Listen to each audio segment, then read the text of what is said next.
વિદ્યાર્થી મિત્રો મજામાં? આજે આપણે ધોરણ 11 ભૌતિક વિજ્ઞાન ફિઝિક્સ માં પ્રકરણ 3 સૂર્યપથ પર ગતિ. વિદ્યાર્થી મિત્રો, બીજું અને ત્રીજું ચેપ્ટર બહુ સારા ચેપ્ટર છે. નીટ અને જેમાં પૂછાય એવા દાખલા ધરાવતા સૂત્રો છે.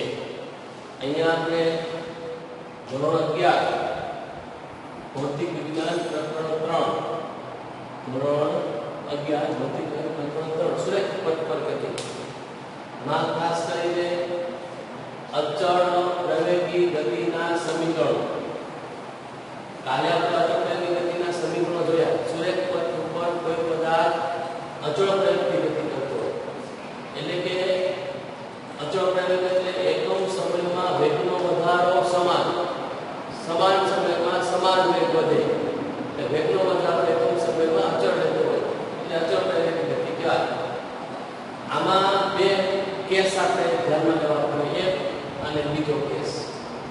અચળ પ્રવેગ ગતિના સમીકરણો. અચળ પ્રવેગ ગતિના સમીકરણો જો પદાર્થ પણ ઉદ્ગમ બિંદુએથી ગતિ કરતો હોય, પદાર્થ અને કાંઈ સમજો કે કણ તરીકે મોટર કાર છે, આ પદાર્થ t બરાબર 0 સમયે ઉદ્ગમ બિંદુએથી અંતર x બરાબર x0 હોય પ્રારંભિક સ્થિતિ ત્યાંથી ગતિ કરતો હોય અને એનો વેગ v0 પ્રારંભિક વેગ એ જેટલા અચળ પ્રવેગથી એટલે એકમ સમયમાં વેગનો વધારો સમાન એ રીતે ગતિ કરતો હોય અને ઓથી ધારો કે આ p સ્થાને x બરાબર x સ્થાને t બરાબર t સમયે x સ્થાને p બિંદુએ આવે પદાર્થ એનો અંતિમ વેગ v હોય, પદાર્થ કાપેલું અંતર x હોય, તો t સમયમાં એ જેટલા અચળ પ્રવેગથી v0 જેટલા પ્રારંભિક વેગથી પદાર્થ ગતિ કરે તો એનો અંતિમ વેગ v બરાબર આ સૂત્ર છે v બરાબર v0 પ્લસ at.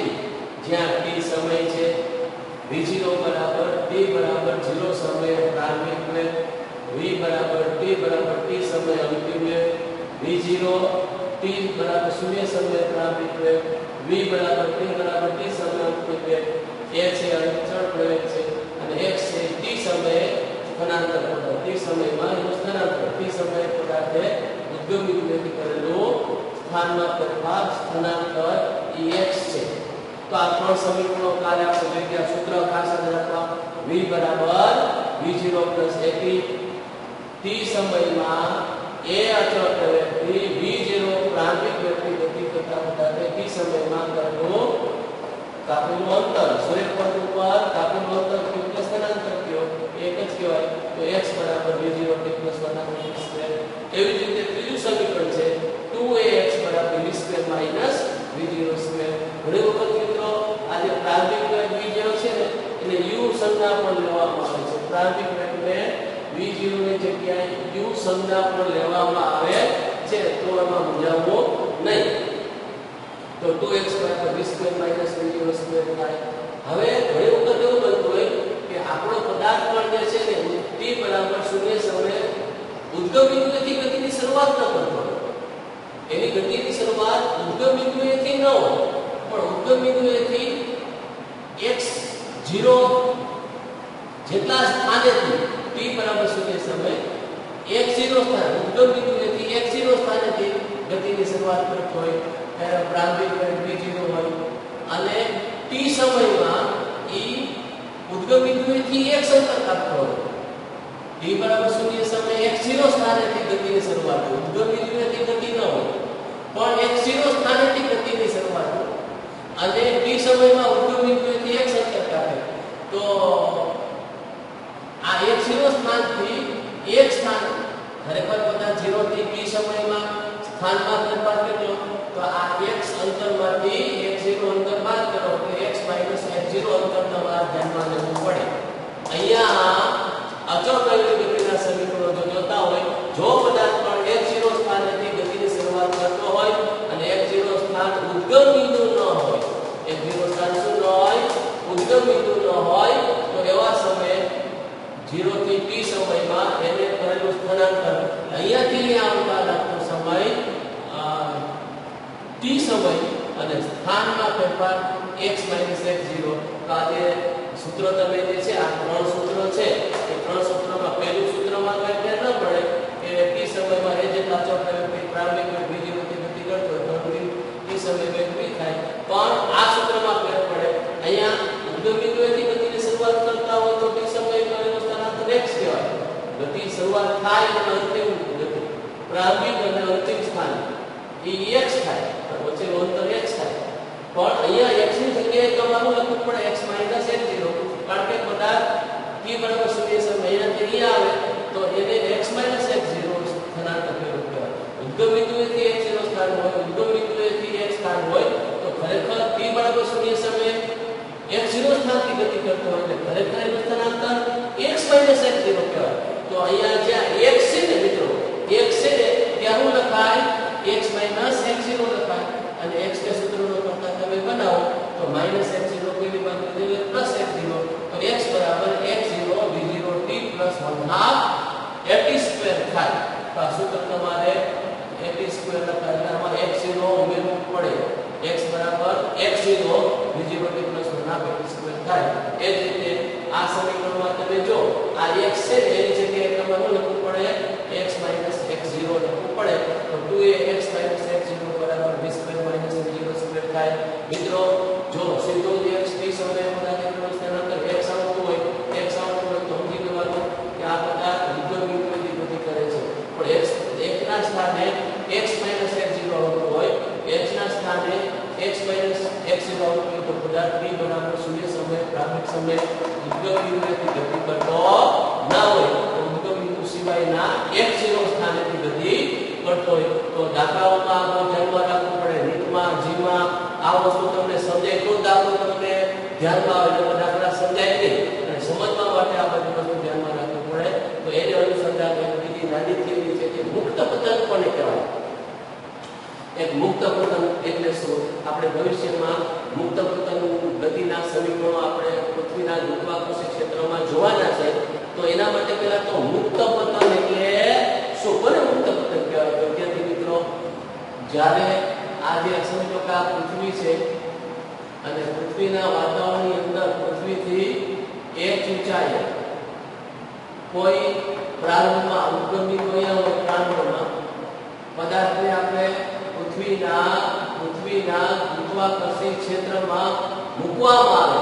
ગુરુત્વાકર્ષણની બળ અસર હેઠળ પદાર્થમાં ઉદ્ભવતો જે પ્રવેગ, પદાર્થમાં વેગમાં વધારો થાય પ્રવેગ ઉદ્ભવે તેને ગુરુત્વ પ્રવેગ કહેવાતો હોય. યાદ રાખો, પૃથ્વીના ગુરુત્વાકર્ષણ ક્ષેત્રમાં કોઈ પદાર્થને પૃથ્વીની સપાટીથી h ઊંચાઈએ અમુક ઊંચાઈએથી ઉદ્ગમ બિંદુએથી પદાર્થને મુક્ત પતન કરવા દેવામાં આવે તો એના વેગમાં વધારો એકમ સમયમાં સરખો હોય, અચળ ગુરુત્વ પ્રવેગથી ગતિ કરે તો ગુરુત્વાકર્ષણ બળની અસર હેઠળ પદાર્થમાં ઉદ્ભવતો પ્રવેગ હોય ને એ પ્રવેગને ગુરુત્વ પ્રવેગ કહેવાય. અને મુક્ત પતનની સામાન્ય વ્યાખ્યા એવી છે કે પૃથ્વીની સપાટીથી ઊંચે આવેલા સ્થળ પરથી પદાર્થને મુક્ત કરવામાં આવે તો હવાના અવરોધની ગેરહાજરીમાં, આજુબાજુ કોઈ હવા છે એનો અવરોધ ઓછામાં ઓછો સમજી લો કે હવાની ગેરહાજરી છે, એટલે હવાની ગેરહાજરીમાં હોય ને તો ગુરુત્વાકર્ષણ બળની વિરુદ્ધ એને વધારાનું બળ લાગે. આપણે એવી રીતે લેવાનું છે કે હવાની ગેરહાજરી, અવરોધની ગેરહાજરીમાં ગુરુત્વાકર્ષણ બળના કારણે અધો દિશામાં સૂર્યક પથ પર ગુરુત્વ પ્રવેગથી ગતિ કરે તો આ એક પરિમાણીય ગતિ મુક્ત પતન કહેવાય. એક પરિમાણીય ગતિ મુક્ત પતન કહેવાય. પૃથ્વીના ગુરુત્વાકર્ષણ ક્ષેત્રમાં અમુક ઊંચાઈએ આવેલા સ્થળ પરથી પદાર્થને હવાની ગેરહાજરીમાં, હવાના અવરોધની ગેરહાજરીમાં પૃથ્વીના ગુરુત્વાકર્ષણ બળને કારણે અધો દિશામાં સૂર્યક પથ પર g ગુરુત્વ પ્રવેગથી, g જેટલા ગુરુત્વ પ્રવેગથી પદાર્થ ગતિ કરે તો એ ગતિને મુક્ત પતન કહેવાય. મિત્રો, પૃથ્વીની ત્રિજ્યા કરતા ઓછી ઊંચાઈ માટે ગુરુત્વ પ્રવેગ g 9.8 હોય. આ પૃથ્વી હોય એ પૃથ્વીને ત્રિજ્યા હોય, એનું કેન્દ્ર હોય, પૃથ્વીની ત્રિજ્યા હોય. આ પૃથ્વી જે છે એ સમજી લો કે પૃથ્વીનું કેન્દ્ર છે. પૃથ્વીના કેન્દ્રથી પૃથ્વીની સપાટીની ઊંચાઈ હોય એટલે કે ત્રિજ્યા હોય એના કરતા ખૂબ ઓછી ઊંચાઈથી પદાર્થને મુક્ત પતન કરવા દેવામાં આવતો હોય ત્યારે ગુરુત્વ પ્રવેગ જે પૃથ્વીની સપાટીની આસપાસ 9.8 મીટર પ્રતિ સેકન્ડ સ્ક્વેર જેટલો અચળ લઈ શકાય છે. અમુક ઊંચાઈથી તમે લ્યો તો ગુરુત્વ પ્રવેગ છે એ અચળ લઈ શકાય 9.8. પૃથ્વીની ત્રિજ્યા કરતા ઓછી ઊંચાઈ માટે ગુરુત્વ પ્રવેગ v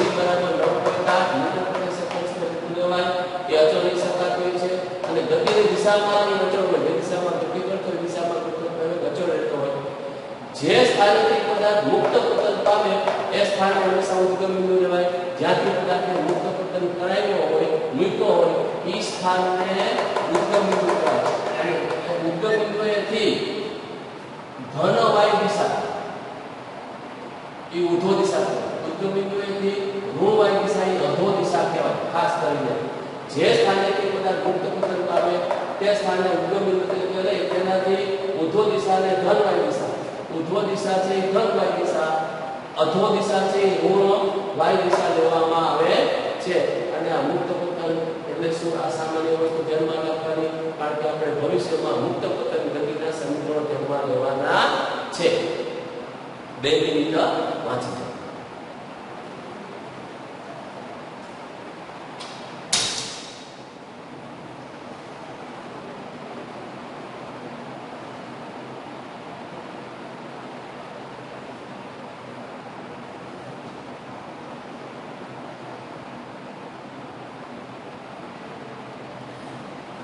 તો વિદ્યાર્થી મિત્રો સરસ વ્યવસ્થિત નોટમાં તૈયાર કરી લેજો.